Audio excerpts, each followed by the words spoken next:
นี้เราก็พามาทัวร์ที่ยำทะเลดอง20 บาท เจ้าดังของTikTok ยำ20 บาทในตลาดเทพประสิทธิ์นะคะมองไม่ค่อยเห็นภาพเลย ก็จะเป็นประมาณนี้นะจ๊ะทุกคนก็จะมาต่อแถวแบบนี้เป็นประจำแล้วก็อร่อยเผ็ดแซ่บซับเวอร์จ้ะถ้าใครมาก็ต้องมาเห็นร้านนี้ความแซ่บเดี๋ยวมานี่เลยนะจ๊ะดูความอร่อยดูที่การต่อคิวทุกคนต่อคิวนะจ๊ะพาไปดูเมนูกันนะเจ้ามีอะไรบ้างขอโทษนะคะนี่นะจ๊ะ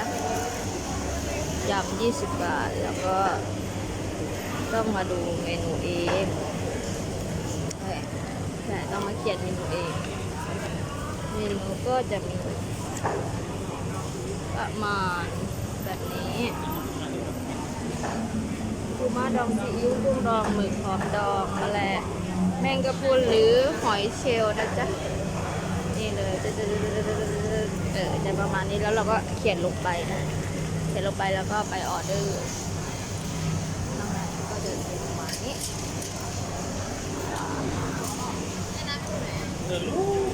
ดูความสด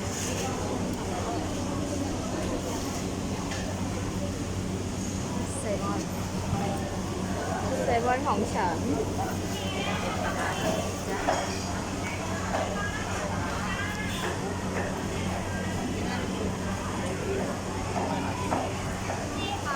ดูของโดนัทที่ไหนได้ไหมคะเท่าไหร่ พอดีคนเยอะ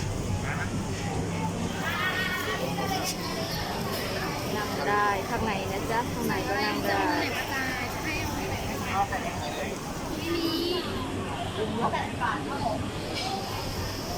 น้ำยำของเขานะจ๊ะประมาณนี้เลยเราจะพาไปดูไก